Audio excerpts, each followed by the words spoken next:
When you think about the Magic City, do you think human trafficking? If not, think again. As a survivor, Tawan Lewis, founder and executive director of the Wellhouse, knows firsthand the grim realities that await those nameless victims. Birmingham, Alabama is definitely a problem.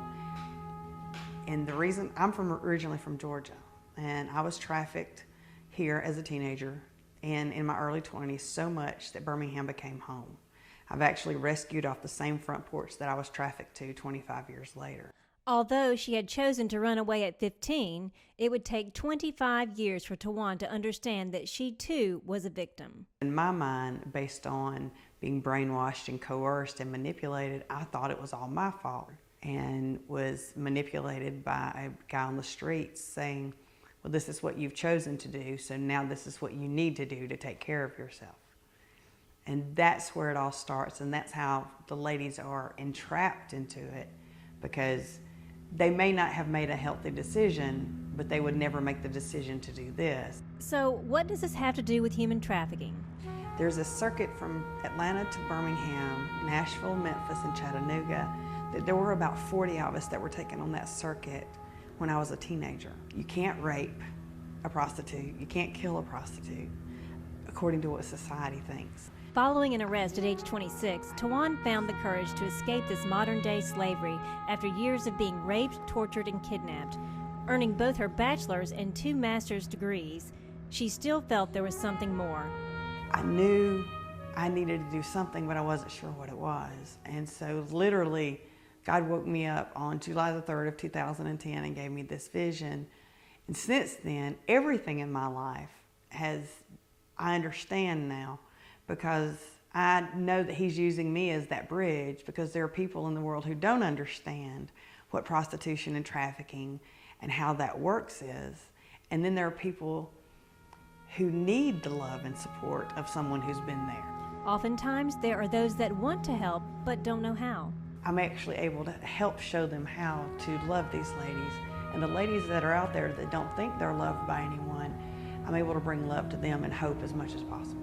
After working in social services for years, Tawan knew there would come a day when a lady would need help, yet there'd be nowhere for her to turn. That day came, and on July 3rd, 2010, everything would change. So the next morning, literally, God woke me up, and I began the process of the Wellhouse.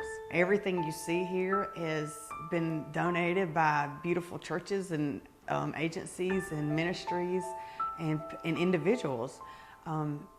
The community has embraced us. Working with law enforcement, the Wellhouse offers insight through the psychological trappings and harsh realities of these victims. The officers are really glad to know that we're available, because now they have somewhere to, most of them understand she's a victim because they've seen it for years, but due to the constraints of the law, their hands are kind of tied. The Wellhouse is a place that offers the ladies hope for a new life and a new beginning. One of our goals here is to continuously be able to provide everything they need.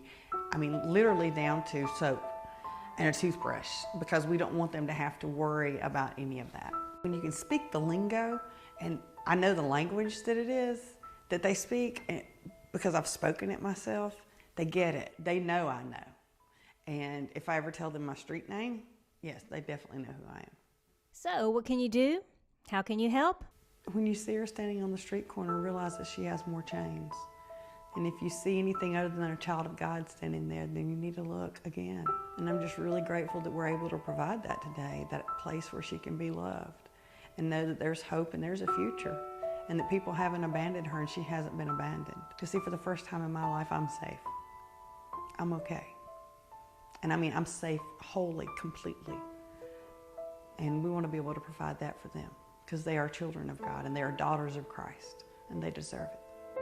To learn more about the ministry, visit the-wellhouse.org. Again, that's the-wellhouse.org.